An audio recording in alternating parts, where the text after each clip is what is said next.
أهلا وسهلا بكم مشاهدينا إلى هذه الحلقة الخاصة مع باسم يوسف. انا الحقيقه انا بحضر كل مقابله. تكون حلقة حلوة ان شاء الله. Basim, wie geht's dir? انا كويس الحمد لله. Das heißt, du hast mich jetzt verstanden, ne? اقلب عربي عشان بس الالماني كان فتره من حياتي وهحاول انساها. ارجوك شكرا. طيب رح تنساه. كان عندك عطلة، كيف كانت؟ العطله كانت لطيفه جدا. احنا سافرنا يعني مثلا كل واحد فينا كان عنده نشاطات. انا سافرت ونزلت الميه ولعبت وعملت حاجات لطيفه واستريحنا، وكلنا الحقيقه استريحنا من خلق بعض، لان احنا بصراحه كان انت عارف احلى حاجه في الاسره ان احنا بنحب بعض دايما، بس في بعض الوقت احنا لازم ننفصل عن بعض عشان نقدر نكمل الحياه اللي احنا بينا دي مع بعض. فكان الفرصه نلتقي الانفاس ونرجع مع بعض تاني ان شاء الله. طيب بالبدايه كان مفترض تكون العطله اسبوعين. تمام. ولكن اصبحت شهر. تمام. لماذا؟ علشان لا نؤثر على اصوات الناخبين. مرحله مهمه. تمام. اوكي، ربما في ناس بتهتم كثير للاراء اللي بيقولوا باسم يوسف. تمام. ليه؟ لأنه عندك جماهيريه عاليه. كل واحد له رايه، اصلا انا رايي ان كل واحد له راي مهم برضه. وفي راي مهم ورايك انت مهم، وممكن ناس تهتم براي وناس تهتم برايك، يعني فمش لازم التركيز على راي واحد، يعني واحد مش هيفرق كتير. طب يعني انت ما تضايقت ابدا لما عرفت انه بهيدي المرحله ما راح يكون في البرنامج صراحه؟ لا هو بصراحه انا هقول لك حاجه.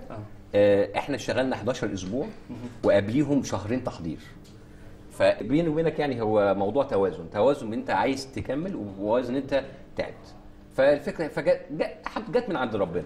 فاحنا هنستريح، نشحن البنزين، نرجع تاني، نستريح، نرجع تاني نستريح خالص. في عندي سؤال اجى من المشاركين معنا بالفيسبوك. تمام. بما انه انت عم تقول كانت فتره حلوه انه انت ارتحت فيها، وهيدا هو الجواب اللي عندك اياه. في احمد مدحت بيقول لنا في هلا انتخابات في مصر. في انتخابات موجوده رئاسيه في مصر. باسم يوسف مين رح ينتخب؟ تمام. او رح يقاطع؟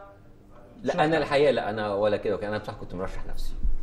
انا واحد من المرشحين. نعم. ولذلك انا الان التزم الصمت الانتخابي، لان حتى لا يتم استبعادي من الانتخابات. يا عيش باسم يا عيش. شكرا جدا.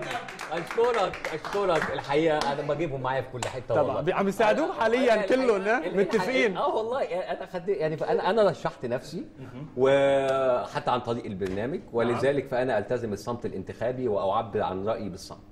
طيب بس بالنهايه انا صامت دلوقتي. طيب تعبر عنك وحياة ربنا انا ساكت بالعيون. طيب ممكن تعبر بالعيون؟